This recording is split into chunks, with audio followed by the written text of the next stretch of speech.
How to fix no permission to enable voice typing problem in keyboard. So if you want to fix no permission to enable voice typing problem in your keyboard, then what you need to do is first you need to open up your settings. Now, once you open up your settings, you need to scroll down and then you will find an option of app management, or tap on apps and then go with manage apps. Once you tap on manage apps, now here you need to go with search and you need to search for an application which is Gboard.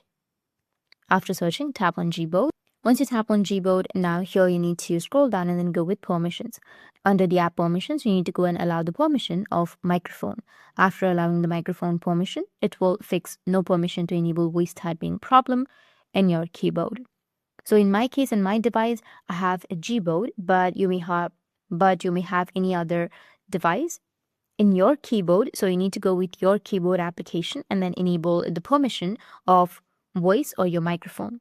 So that's it. And if you have any questions, feel free to comment below. Thanks for watching.